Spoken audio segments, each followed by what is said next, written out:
Está começando o podcast Vida Cristã.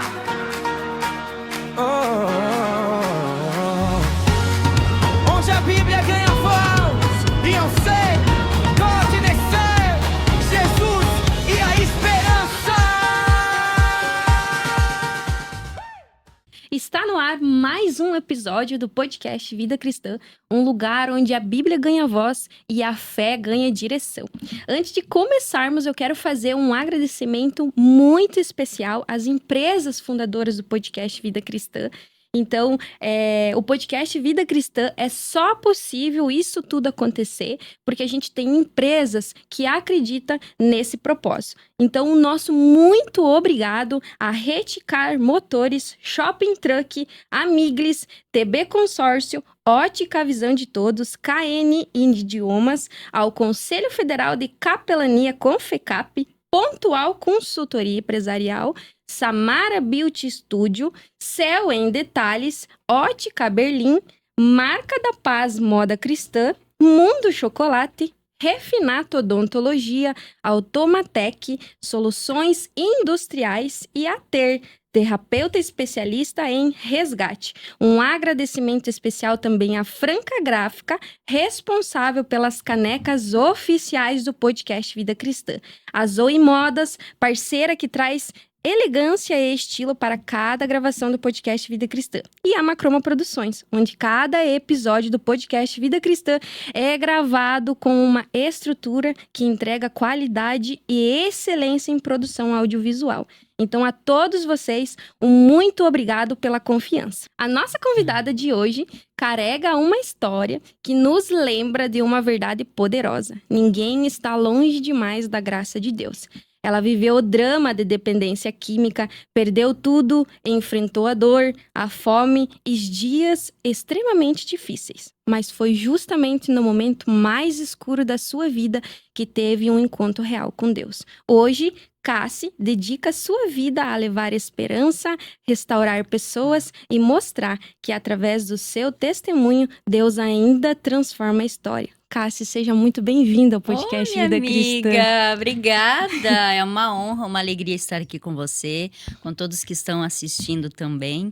E dizer para ti que ouvir tudo que você falou sobre mim nada mais é do que a presença de Deus, Amém. né?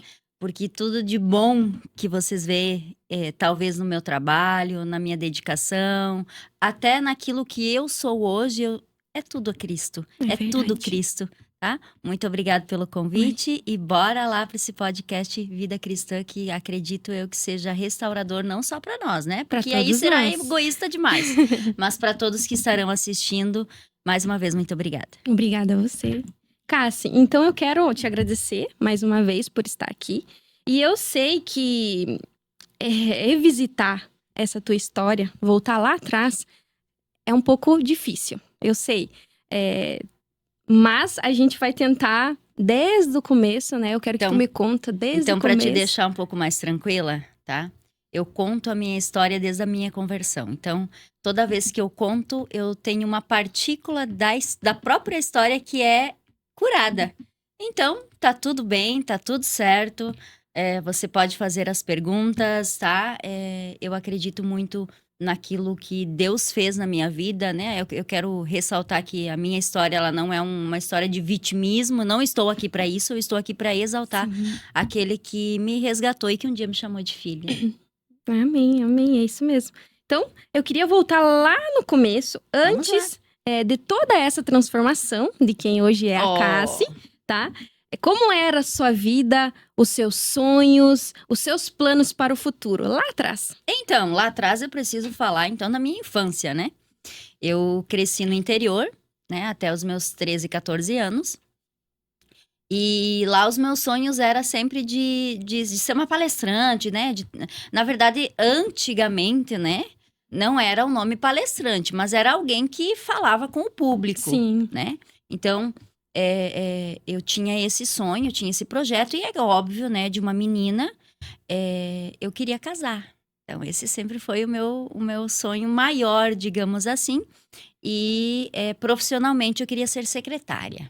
né? Eu achava lindo aquela mesa cheia de papéis, né? Sim. Ainda acho, admiro, né? Mas nessa fase de infância foi mais ou menos isso. Então tá. E quando você realizou, eu não sei se você chegou a realizar isso que você almejava, mas quando você, assim, começou a entrar na tua fase adulta, como é que começou tudo isso? Vamos lá. Eu comecei, então, a trabalhar aos 14 anos de idade, dos 13 para os 14, quando nós nos mudamos para a cidade, eu e meu pai, minha mãe, meus irmãos, né? Eu comecei a trabalhar de babá, estudava de manhã e trabalhava à tarde. E já aos meus 17 anos, eu comecei a trabalhar como garçonete, né? Numa pizzaria. E eu trabalhava à noite, estudava de manhã e trabalhava à tarde também. Então, era uma jornada tripla, né? Sim. E aí, nessa ânsia de ter uma família, eu comecei a namorar. Coisa normal de toda moça, né? Digamos assim, que tem esse sonho. Só que aos 19 anos, eu me deparei com a primeira dificuldade, a primeira grande dificuldade da minha vida, que foi estar grávida sem me casar. Tá? Sim. Estava noiva e o meu noivo então chegou para mim e disse que seria muito interessante. Ele disse que não seria o momento de ser pai e que eu abortasse. Então esse foi o primeiro grande desafio da minha vida, sabe? Sim, aham. Escolher entre o sonho de ter um casamento e essa parte de ser mãe, que também sempre foi o meu sonho. Eu dizia que eu queria ter 4 filhos, né? Uhum. Eu quero ser mãe de 4 filhos e tal, aquela utopia, né? Que na verdade não é utopia, é algo real, pode ser, né? E que não é tudo aquilo que talvez hoje as pessoas pensem, de que ter muitos filhos é difícil. Não é difícil se você tem por propósito, né? E aos 19 anos, então, eu tomei uma decisão muito importante na minha vida, que foi realmente de seguir com a gravidez. Hoje, o meu filho tem 27 anos, né? Glória a Deus. É uma bênção. Estava conversando com ele agora há pouco, antes de vir para cá. Ele sempre, mãe, eu te amo. Hoje já é emancipado, né? Já tem a empresa, já mora sozinho. Enfim, né? Mas foi o primeiro grande desafio da minha vida, essa escolha. Né, que para muitos já não é tão difícil, já sabe o que fazer. Mas naquele momento, para mim, foi uma escolha muito difícil, né? Eu sofri muito na questão emocional, mas a gente vai falar sobre isso daqui a pouquinho, né?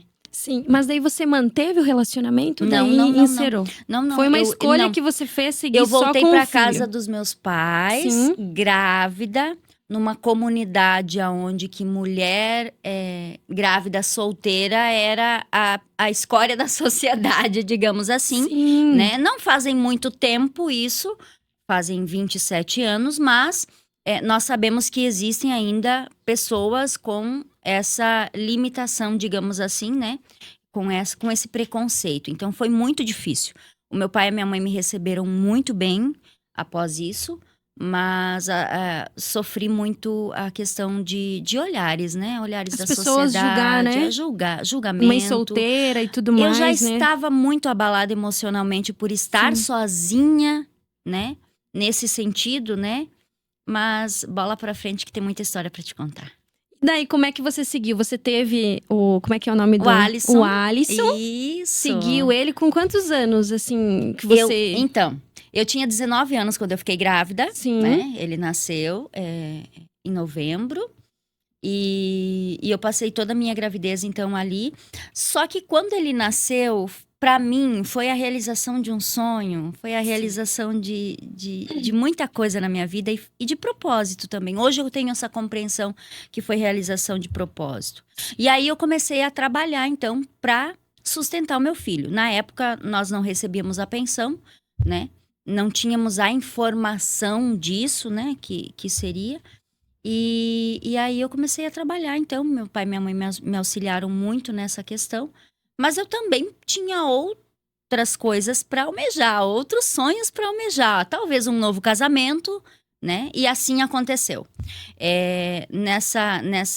Nessa necessidade do trabalho, então, eu vim morar para Chapecó eu via o meu filho só no final de semana e comecei a trabalhar como empregada doméstica aqui na cidade de Chapecó. E claro, conheci uma pessoa, né? A gente foi construindo juntos o sonho do casamento, Sim. tudo isso. Mas eu quero enfatizar aqui nesse ponto de que se talvez alguém estiver em casa nos assistindo, se alguém estiver passando por um momento de dificuldade, não sabe o que fazer, eu vou te dizer, primeiro de tudo, respira, ore ao Senhor. As coisas, elas podem parecer, no momento, né? Podem parecer um tornado, uma tempestade, uma avalanche. Mas tudo isso precisa estar no controle de Deus, e eu digo que em oração. Porque aí, por mais que tudo esteja desalinhado, o próprio Deus vai colocar situações, vai fazer acontecer, porque o que está escrito em Lucas 1:37, que nada é impossível para Deus. Em que parte está escrito isso? No momento onde Maria, uma jovem, ela recebeu o anjo para ele dizer para ela que ela seria a mãe do Salvador. Sim. E você imagina aquela mulher, aquela moça, inocente de tudo, naquela época, recebendo essa notícia, e os pensamentos dela já imaginando tudo que ela poderia viver como preconceito, como, enfim, né? Esse Eu tipo de imagino. coisa, esse turbilhão. Sim. Então, pegando esse exemplo lindo da jovem Maria, eu quero dizer para você que está em casa, calma, respira, tudo tem um propósito. Talvez tudo isso que esteja acontecendo na tua vida é para te provar, é para te alinhar com o justo propósito do Senhor. Com certeza. Tudo tem Amém? um propósito. Também? É isso aí. Então continua. E aí eu consegui, de certa forma, reconstruir a minha vida e aí colocar os meus próprios sonhos em prática. Sim. Aqui na cidade eu comecei então a trabalhar de empregada doméstica, depois eu já consegui trabalhar de atendente de padaria, fui fazendo alguns cursos que eu já tinha. Gente, na antiguidade a gente fazia curso de datilografia, depois a gente fazia curso de computação para poder aprender com a internet, com tudo isso, né? E eu sempre fui uma pessoa que buscou esse conhecimento, até porque eu queria colocar em prática os meus sonhos, né? E nesse sentido, eu comecei então a batalhar por Correr tudo atrás isso, dos né? seus sonhos. E eu encontrei uma pessoa que sonhou os meus sonhos, que estava junto comigo, né? Só que 3 meses antes do nosso casamento, mais ou menos, né? Daquilo que a gente estava se propondo a realizar juntos, eu perdi o meu noivo num acidente de moto. Nossa. E aí me veio a depressão, né? A depressão me pegou de um jeito que eu não consegui viver aquele momento sem fugir. Hoje eu tenho toda a compreensão, né, Disso. legal, emocional e psicológica sobre isso. Mas naquele momento foi um momento muito difícil porque, mais uma vez, o meu sonho estava sendo interrompido. Sim. E óbvio, com a perda de uma pessoa muito importante na minha vida. E que estava tudo pronto, né? Para um que casamento. já estava tudo pronto, já estava tudo organizado. Você passou por esses dias Sim. pela experiência do casamento. Você sabe que não é fácil, Não. né? Juntar tudo que a gente quer, tudo que a gente sonha e realmente correr atrás. Mas naquele momento a depressão me derrubou, a depressão me pegou e eu não consegui fugir daquela situação de perda, de dor e de, mais uma vez, tudo que eu estava construindo com os sonhos ir ao chão, né? E com isso, com a depressão, me veio um momento de fuga. E esse momento de fuga, não que eu já vivesse isso, mas foi a única coisa que me veio à cabeça. O que, Mayara? Eu já estava trabalhando em uma revista conceituada aqui na cidade de Chapecó. Sim. Eu tinha um salário muito bom já, estava com a minha vida profissional alinhada, né? A minha vida financeira também estava correndo tudo bem, a minha vida amorosa também estava legal, né? Sonhos, projetos andando e de repente tudo acaba. O que eu lembrei? Eu lembrei das noites onde eu fazia fotos para essa revista para que estivesse ali, né, fotos na balada, enfim, né, tem toda uma Sim. questão comercial por detrás disso. E eu lembrei que a galera usava cocaína para cortar o efeito do álcool, para ter um momento legal, né? E eu nunca tive essa vontade de usar. Mas naquele momento, naquela situação de dor, de perda, de dificuldade, do mundo caindo ao meu redor, eu pensei, eu preciso sair daqui, eu vou usar. E É o meu refúgio. foi o meu refúgio. Foi quando eu, então, usei pela primeira vez a cocaína. Lembrando que eu não fui no velório, eu não fui no enterro, eu não participei desse ritual que hoje eu entendo que no luto é necessário, por mais difícil que seja, por mais doloroso que seja, nós precisamos enfrentar.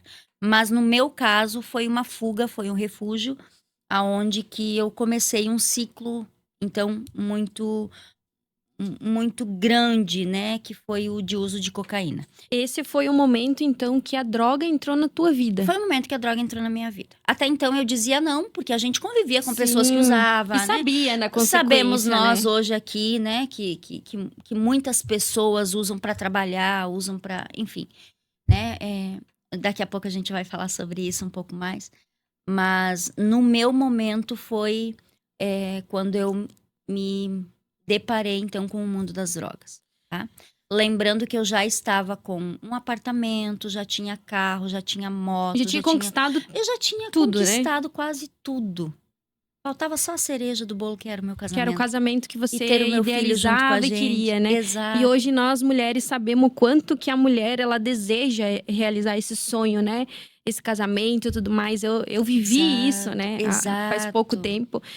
E a gente passou um ano de preparação, todo o casamento. E a mulher, ela cuida muito, dos Dos detalhes. detalhes. É isso, eu quero aquilo, eu vou fazer dessa forma, eu vou fazer da outra.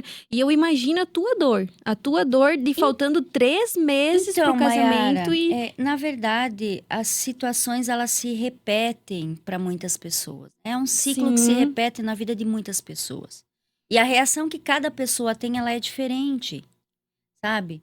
Talvez a minha dor, para quem almeja o mesmo sonho que eu, a minha dor, ela seja sentida por essas pessoas, mas por outras não é na mesma intensidade. Sim, Entendeu? é Mas não diferente, deixa né? de ser dor, entende? Hoje eu tenho essa compreensão. A tua dor, a tua falta, a tua perda, talvez não seja igual à minha. Mas isso não quer dizer que você não vá sentir na mesma intensidade daquilo que eu senti. Compreende? Sim, claro. Aham, é isso mesmo. Situações diferentes, mas eu gosto muito hoje, como terapeuta, eu gosto muito de dizer que nós temos muitas gavetas, né? Gavetas emocionais. E que talvez a gaveta que eu tenho lá por mais grande, de um trauma emocional, talvez esse mesmo trauma emocional na tua vida seja a gaveta menor. Mas Sim, está lá. Mas está lá. Mas está lá. Interessante, muito bonito. E em que momento você percebeu que você tinha perdido o controle após você usar a primeira vez, acredito que você Então, começou a utilizar mais Eu vezes? usei a cocaína durante 2 anos. Eu não tive essa noção durante esses 2 anos. Não percebeu. Porque eu me coloquei como reclusa da sociedade, do trabalho, da minha família, inclusive do meu filho. Tá? Eu me coloquei num ambiente onde eu fugia de mim, mas aonde eu ia, eu estava. Já dizia o filósofo brasileiro Agostinho Carrara, né? Eu brinco muito com isso hoje, mas na época eu não tive essa consciência, sabe? Na época o que eu queria? Não sentir aquela dor. E por mais que eu usasse, a dor ela estava com mais intensidade ali. Então, pegando esse gancho, né, do uso de drogas, de drogas lícita e ilícita, pegando esse gancho dessa dor emocional que rege todo ser humano também, tá? Eu gostaria de dizer que a gente não tem consciência. Eu falo a gente porque eu estive lá. Nós não temos essa consciência de perda de sonhos, de que por mais que acontece a perda de um luto, nós continuamos vivos. Então, naquele momento, eu não tive essa consciência.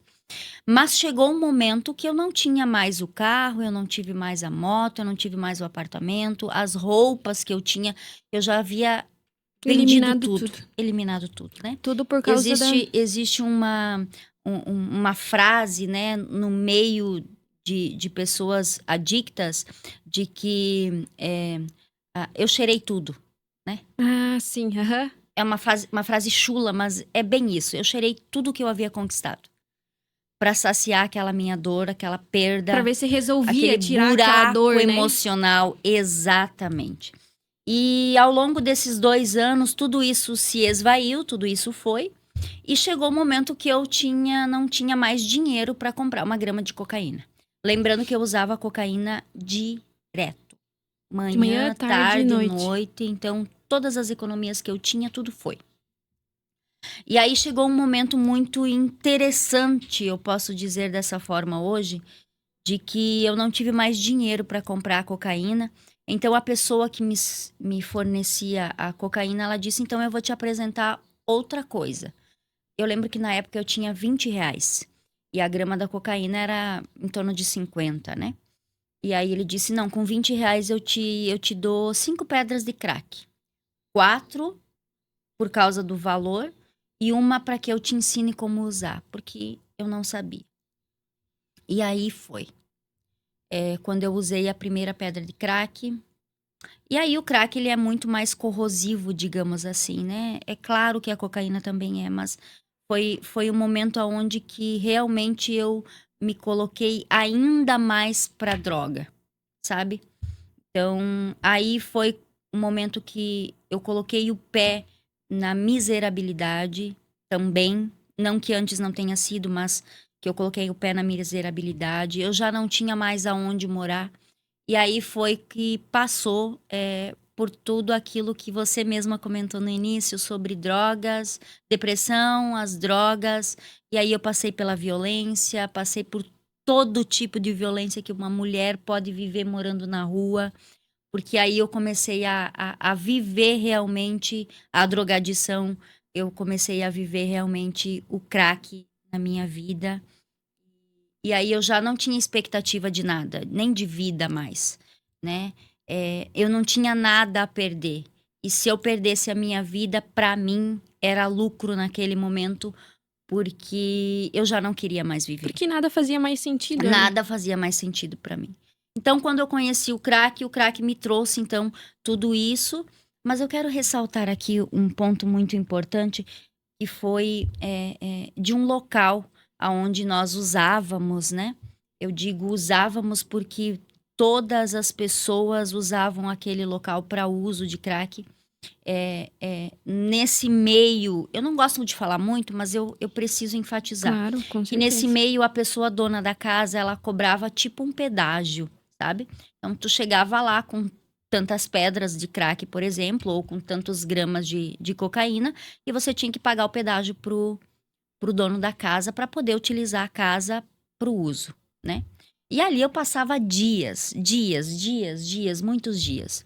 E num desses dias, já lembrando que eu já estava muito envolvida com o crack, muito envolvida com a violência, muito, muito envolvida, eles me trancaram num quarto. Lembrando que ninguém estava lúcido naquele local. E me trancaram num quarto, sem lâmpada, sem luz. Eu lembro que eu tentei procurar algum momento, algum local para que eu pudesse me deitar. E eu comecei a pisar, porque eu estava de pé descalço, eu comecei a pisar em cacos de vidro. Nossa. No momento eu não sentia aquela dor. Mas quando eu encontrei uma cama, eu lembro que eu deitei e eu deixei os meus pés pro lado de fora porque eu sentia o sangue verter.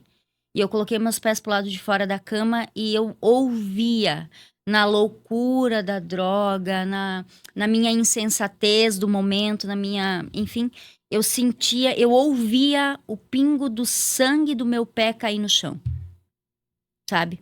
E aí eu pensei, agora eu vou conseguir morrer.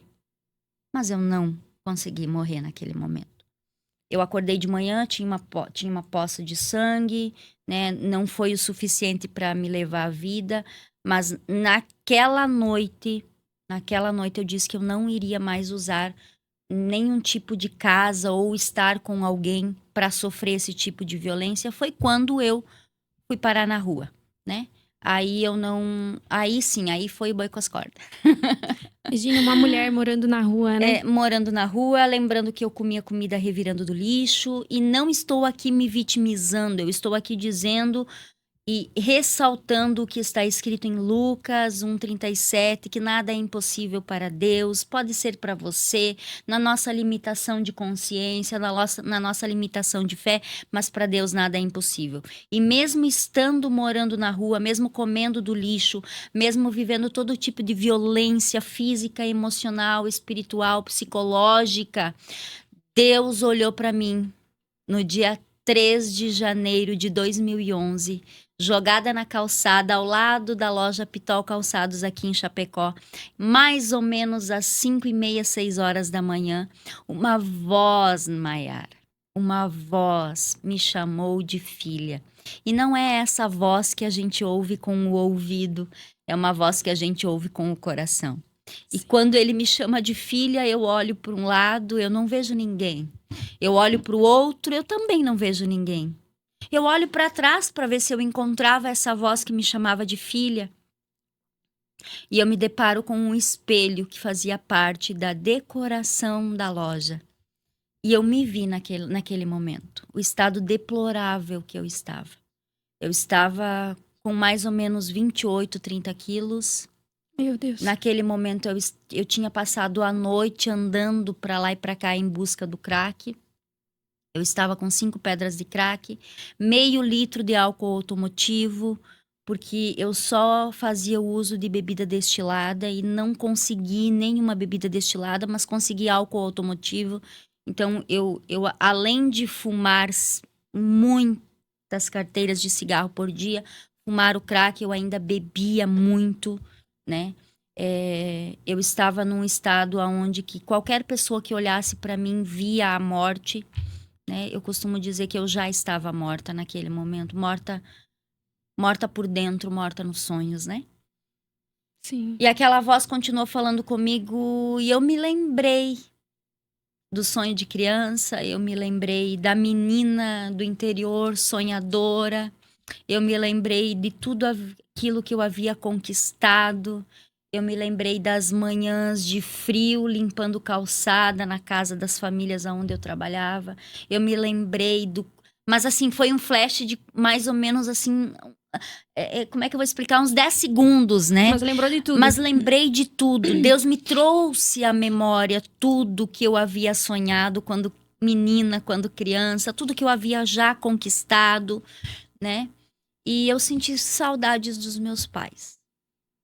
Meu Deus. E aí foi que eu decidi voltar para casa deles, lembrando que a minha mãe e meu pai cuidaram do Alisson durante todo esse tempo. Sim. Esse tempo de drogadição durou 7 anos, 2 na cocaína e 7 no crack. Eu nunca usei droga injetável porque eu tenho medo de agulha, então isso também me protegeu, acredito, de muitas doenças, né, que poderiam ter sido adquiridas nessa vida. E eu voltei para casa da minha mãe. Meu Deus, mãe, voltei. E aí, como é que foi? Quando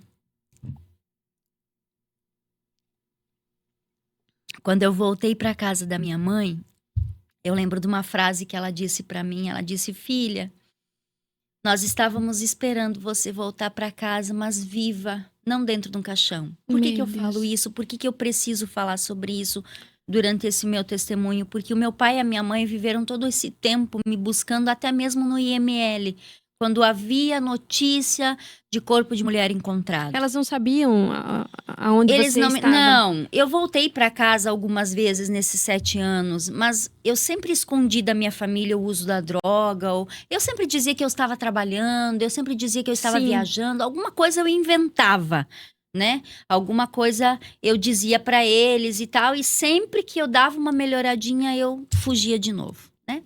Mas durante mais ou menos uns 5 anos foi quando eu estava com o uso do crack, foi um momento muito difícil, assim. E quando eu voltei para casa da minha mãe, ela me falou aquelas palavras e aquilo puxou o meu emocional, sabe? Realmente para o amor à família, realmente para o amor da minha família que eu poderia ainda ter, né? E ela disse algo muito interessante que foi: você só vai entrar dentro da minha casa quando você for para a igreja comigo. Maiara, aquilo para mim foi a maior prova de amor. Alguém pode olhar e dizer, mas ela impôs. E quantas vezes na minha, na tua vida, nós precisamos que alguém imponha algo para que a gente possa acordar para a vida? Quantas vezes na nossa vida nós precisamos receber uma palavra de amor? Sim. Uma palavra de aconchego? Sim. Mas uma palavra de exortação, uma palavra de direcionamento, uma palavra de chacoalho mesmo, né? E para mim foi algo que realmente me fez acordar. E aí foram, Maiara, mais ou menos 5 dias onde eu dormia, acordava, comia, ia no banheiro, voltava a dormir. Eu estava muito fraca fisicamente. Então foram 5 dias acordando e dormindo meio que direto, né? Me alimentava daquilo que a minha mãe deixava pronto no micro-ondas. E na sexta-feira tinha um tal de um avivamento missionário na igreja Assembleia de Deus, onde o meu pai e a minha mãe frequentam até hoje. E ela me disse assim: você hoje vai para a igreja comigo. E aí eu fiquei paralisada. Maiara, eu fui pro banheiro e eu cortei o meu cabelo aqui, ó. Porque na minha cabeça, ser crente precisava ter o cabelo comprido, não podia usar calça. Sim. E aquilo me confrontou naquele momento e eu disse: eu vou cortar o cabelo. Porque eu não quero ser crente. Porque eu não quero ser crente. Nossa. Entendeu? Sim. Não quero ser aquelas crente de ficar usando saia até o pé. E aí, Deus transformou tanto a minha história que eu tenho coleção de vestido de saia. Amo usar hoje, né? Mas olha como o preconceito, ele nos leva para um lugar de isolamento. É Né? verdade. Isolamento não só de sociedade, isolamento de vida, isolamento de sonhos, É verdade. né? E eu fui para aquele avivamento missionário, cabisbaixa. Eu lembro que a igreja tinha 3 bancos, né? Eu sentei no último banco, cabeça baixa, aquele cabelo horrível, né? Claro que ficou horrível, né? Não sou Cortou em cabeleireira, casa, né? cortei em casa. Lembrando que eu não tive nenhuma roupa, tá? Eu voltei pra casa com a roupa do corpo. Então, eu lembro que com mais ou menos 30 quilos, eu não tinha roupa, então as pessoas me deram roupa, calçado, me doaram roupa, calçado para ir para a igreja, para usar também em casa. Eu usei muito roupa da minha mãe também. E eu lembro disso com muito amor, com muito carinho, porque foi um cuidado de Deus, sabe, Maiara? Sim. E hoje eu também faço isso com muito amor, sabe? Quando a gente vai fazer algo para alguém, a gente precisa fazer algo como se estivéssemos fazendo para nós mesmos. E eu levo isso como lema. Com Tá? amor, né? Como lema, com amor. E naquele momento, lá naquele local, o pastor Eliseu Macelai, já em memória, ele profetizou na minha vida as mesmas palavras que eu ouvi jogada na calçada. No dia 3 de janeiro de 2011, eu ouvi 5 dias depois da boca do pastor Eliseu Macelai, aonde que Deus ia transformar minha história, curar os meus sonhos, curar a minha vida e iria me colocar para as nações, né? É óbvio que a gente não tem todo o contexto da promessa, né? A gente só Sim. sabe da promessa, Só mas vai. o contexto a gente O que não tu vai sabe. passar, a gente não sabe. Exato. Lembrando que eu não passei por clínica nenhuma, eu não usei nenhum tipo de medicamento para controlar a ansiedade, foi somente decisão e fé. Nesse momento que você saiu, então, e voltou para casa da sua mãe, em nenhum momento mais você sentiu vontade de usar Por causa que eu sei que muitas Muito pessoas importante. que utilizam, né, não conseguem. Eu conheço pessoas que já foram internadas várias vezes, Várias vezes ficava, eu trato de saía, pessoas assim. né, sai, volta e cai de novo. Maiara, eu digo que foi a mão de Deus.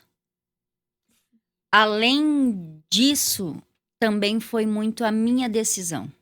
A minha decisão de não querer voltar para aquela vida, a minha decisão de colocar os meus sonhos, meus projetos novamente na minha frente, a minha decisão de que eu não queria mais viver aquela humilhação. Hoje você, como terapeuta, você fala Terapeuta especialista em resgate. Eu preciso ressaltar isso. Com certeza. Né? Terapeuta especialista em resgate. É, De pessoas hoje- que passam por esse mesmo problema ou por essas mesmas situações que um dia eu já passei. E hoje você explica, eu acho que, e eu também quero entender um pouco melhor, que então é uma decisão da pessoa. A Com pessoa certeza. precisa decidir 100% Com que ela não quer certeza. aquela vida mais. Com certeza. Quando a pessoa se vê naquele momento e ela diz eu não quero mais isso, ela já tomou uma decisão e essa decisão ela é 50% da superação, ela é 50% da transformação de vida. Tanto é que todas as pessoas que chegam no meu consultório hoje, a primeira pergunta que eu digo é: o que te trouxe aqui? Ah, eu não quero mais, eu quero mudar. E aí eu consigo aplicar tudo que eu já tenho por informação, né? Como terapeuta, como psicanalista.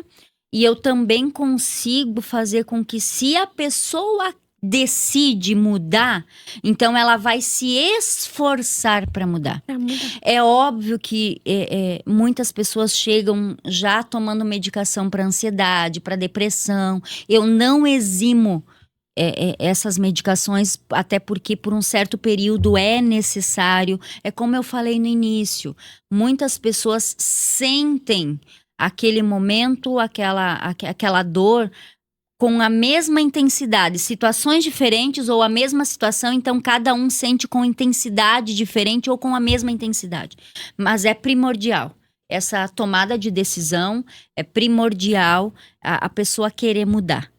E a família encaminhou. Se a pessoa não quer mudar, não adianta a família querer mudar. Não basta simplesmente, o meu filho eu vou internar pra ele melhorar. Não, a pessoa tem que querer. A pessoa tem que querer sair dessa vida, que nem Exatamente. você decidiu quando Deus tocou o seu coração, quando você estava lá naquele momento mais difícil da sua vida, e você decidiu voltar pra casa da sua mãe. Isso, a decisão ela é muito importante. E eu costumo dizer que a decisão é um poder que nós temos. É um poder para destruir ou é um poder para transformar. Verdade. Então a decisão está como um grande poder nas nossas mãos. E você que está me assistindo, talvez você não sabe o que fazer, lembra que a tua decisão ela vai te levar ou para a tua derrota ou para a tua vitória. Então tá na tua mão o poder de decidir o que você quer da sua vida. E sim, é desse jeito, é dessa forma. E é isso. Daí então, Não precisei de clínica, eu só precisei de fé realmente. Eu hoje entendo que a minha decisão foi o ponto inicial, mas também foi o muito agir do Senhor. Daí O você muito agir do começou- Senhor para me curar emocionalmente, Sim. né? Me dediquei à fé no total, né?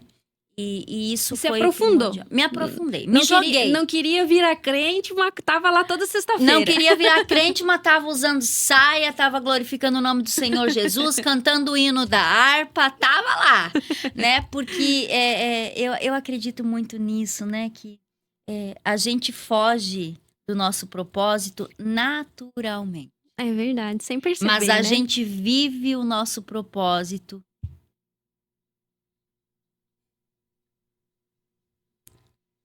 como algo extraordinário.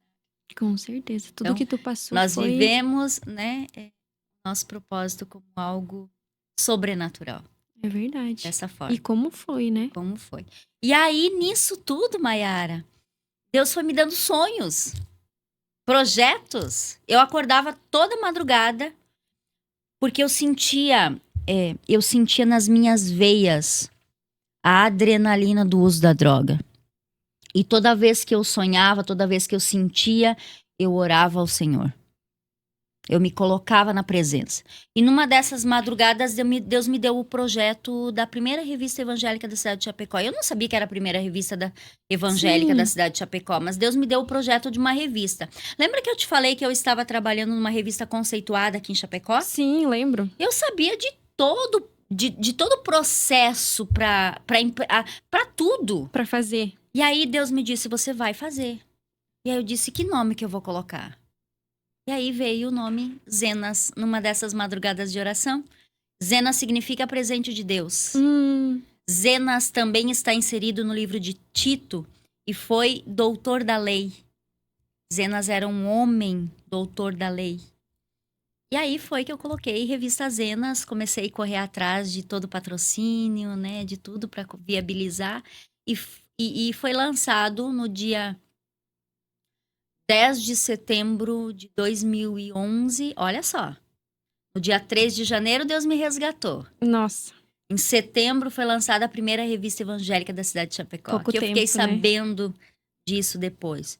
Lembrando que eu não tinha nenhum equipamento, eu não tinha dinheiro. E Deus deu provisão. Na época, para lançar 5.000 exemplares, se eu não, foram 5.000 exemplares na primeira tiragem, até a terceira tiragem.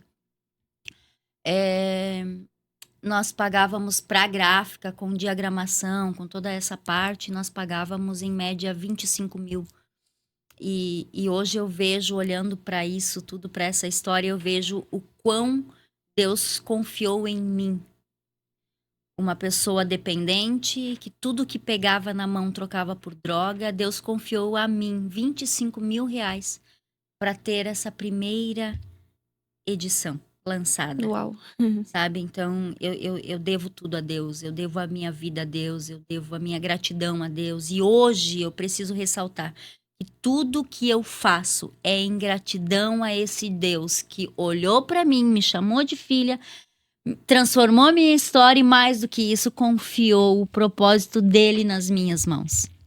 Não tem como não ser agradecida a ele por isso. Meu Deus, nem... Né? Incrível, incrível. Exatamente. E aí, um ano, 2 depois, eu fui convidada para um programa de TV, a extinta TV Sul Brasil, a contar o meu testemunho, né? E aí, lá, a Itatiane, diretora da TV, me convidou para ter um programa cristão evangélico. Então, eu também tive a oportunidade de ser apresentadora do programa cristão evangélico, Que primeiro projeto. aqui na cidade de Chapecó e na região. Levei muita pancada, Imagina. né? Levei... Foram momentos muito preconceituosos, né? Mas eu preciso ressaltar rapidinho, sabe? Com certeza. Eu pedi direção do Espírito Santo, eu disse, Senhor, é para que eu tenha realmente esse programa de TV? Porque, Mayara, eu não conseguia falar uma frase com conotação do início ao fim. Lembra que eu fui usuária de crack durante 5 anos e usuária de cocaína durante 2. Então, vamos combinar que Deus restaura assim, Deus resgata assim, Deus transforma assim, mas eu tive muitas sequelas. E uma delas era não conseguir contar, por exemplo, colocar uma frase com conotação do início ao fim. E ela me convida para ser apresentadora do programa de TV, eu fui para oração. Bem crente, né? Fui para oração. E na oração eu disse, Senhor, me dê sinais de que o Senhor está comigo nisso, de que é para que realmente eu faça isso. E aí a Tatiane me lapidou, né? Foram mais ou menos 30 dias na frente das câmeras, para poder passar aquele trimelico da frente das câmeras, né? Para poder falar o que eu precisava falar. E após esses 30 dias, eu consegui fazer a primeira entrevista, que foi com o pastor Daniel Torres, da Igreja Batista Getsemane, hoje pastor da Jet Church aqui em Chapecó. Ele foi o primeiro pastor que aceitou a dar uma entrevista para um programa cristão evangélico. Nossa. E aí eu também, Mayara, entrevistei os jovens da Igreja Lar de Jesus, sabe? E aí tudo foi fluindo, mas Deus não havia dito para mim, você vai gravar. Eu gravei. E foi ao ar o primeiro programa numa quarta-feira à noite. E na quinta-feira à tarde eu estava no estúdio, na redação, pra gente ver, né? O pessoal media muito a questão de audiência e tal. E eu estava lá, toda empolgada, ver os erros de que eu pudesse melhorar. Você entende bem Sei. sobre isso hoje, né? Entendo, Então, sim. há 12 anos atrás, Mayara, isso era muito, muito, muito enfático. E aí, toca o telefone da recepção da TV. E Deus não havia falado comigo. Mas toca o telefone na recepção.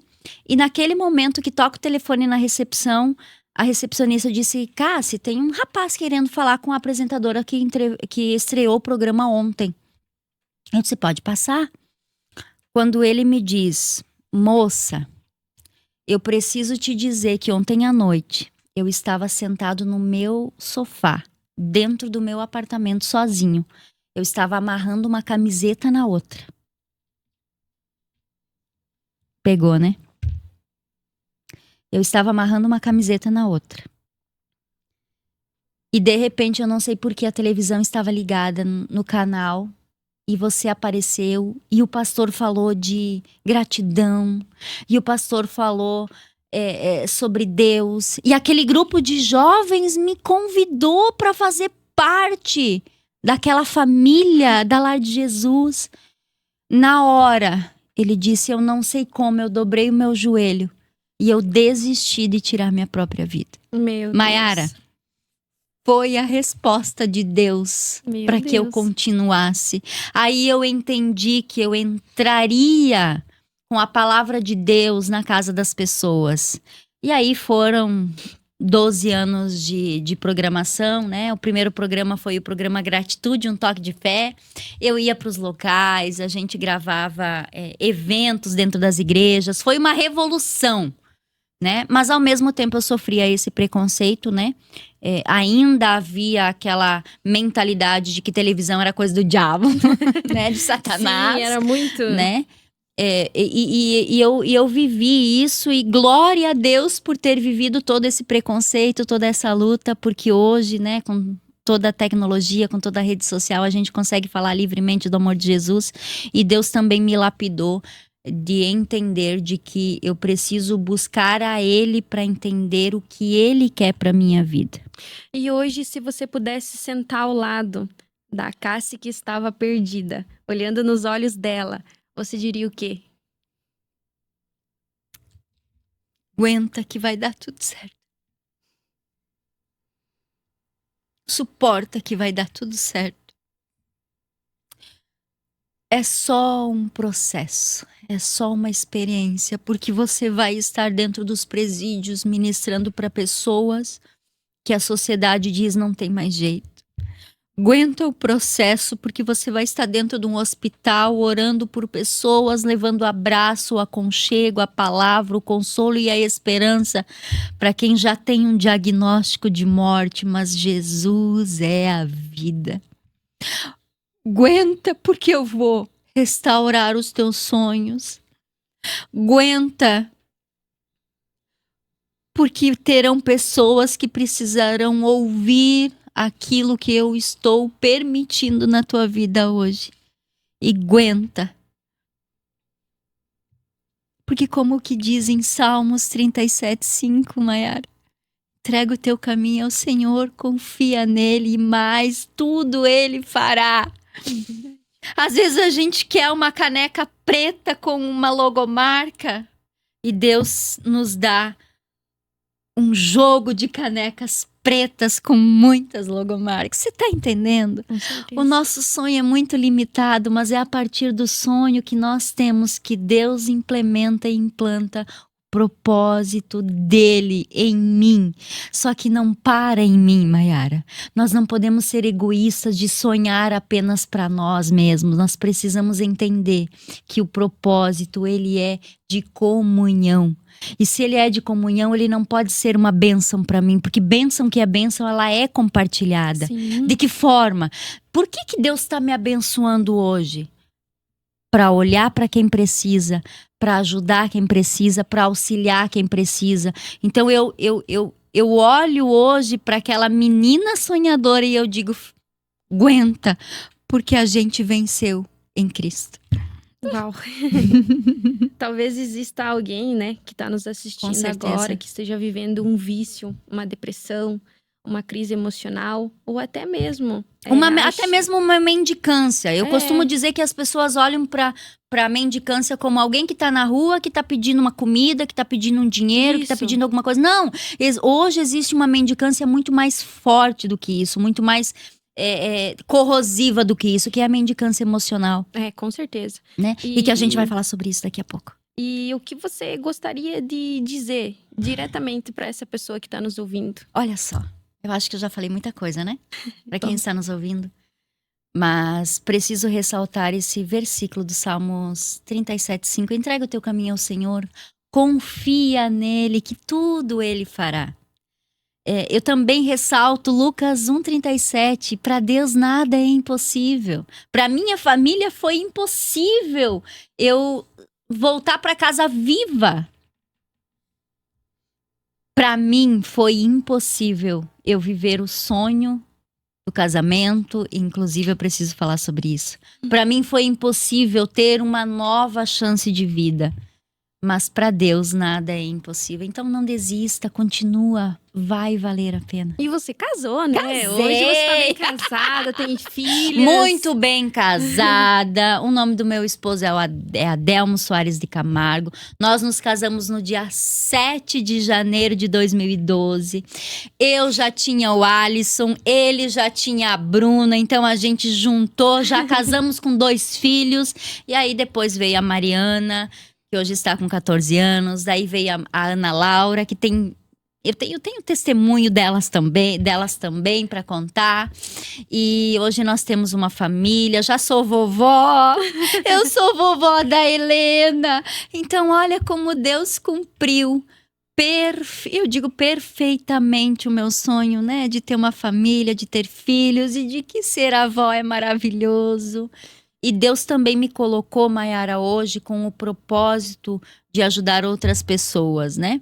Eu renunciei ser apresentadora de TV para cumprir a capelania, né? Para cumprir o que eu faço hoje. Eu fiz uma transição de carreira, olha que chique, né?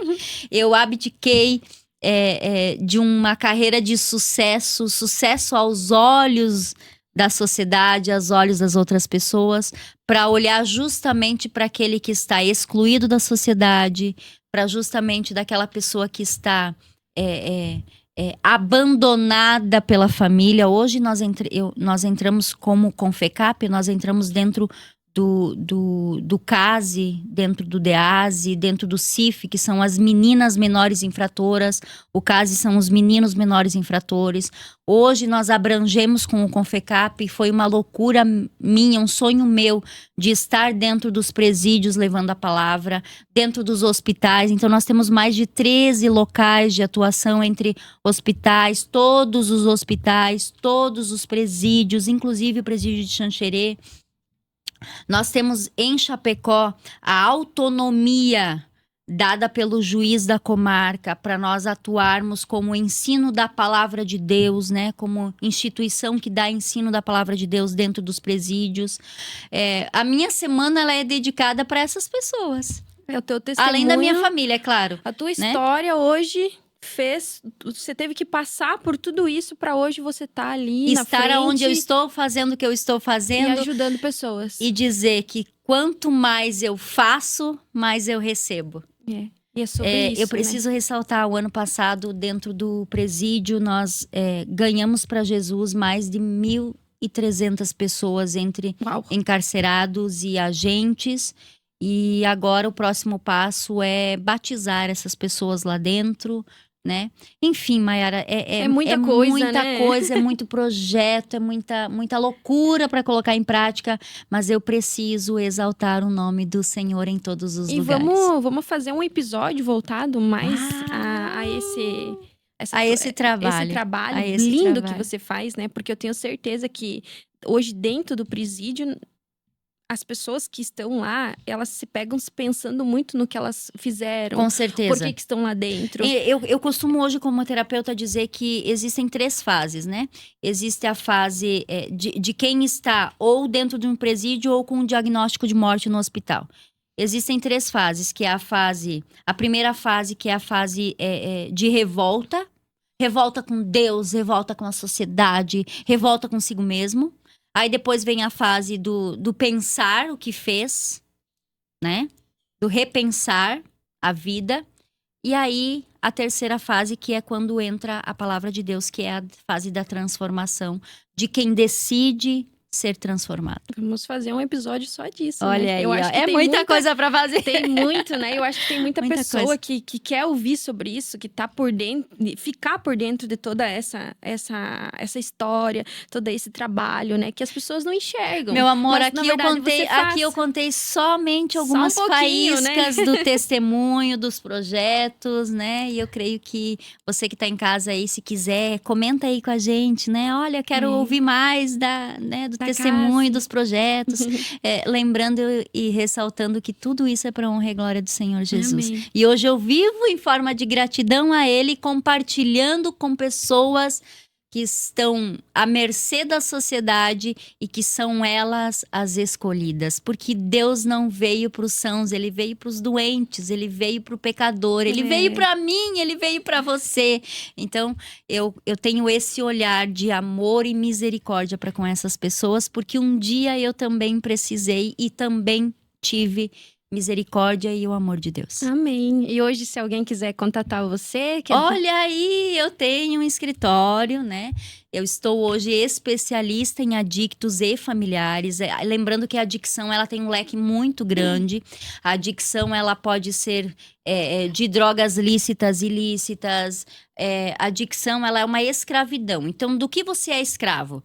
Você é escravo do jogo, da rede social, você é escravo emocionalmente. Então, hoje eu estou especialista nesse sentido, né? As pessoas podem entrar em contato comigo ali através do meu Instagram também. Eu vou deixar o Instagram dela aqui embaixo. Arroba Cássima Michelon. Vou deixar o telefone. Lá eu sou alta, rica, nova, né? Brincadeiras à parte, mas se você estiver passando por algum momento e quiser essa ajuda, a gente também tem esse braço aí, né? Da psicanálise, da terapia para auxiliar essas pessoas e também como aconselhando, né, familiares nesse sentido, fazendo encaminhamento para quem precisa de clínica, porque não podemos abdicar de quem realmente precisa de um tratamento, né, Mayara?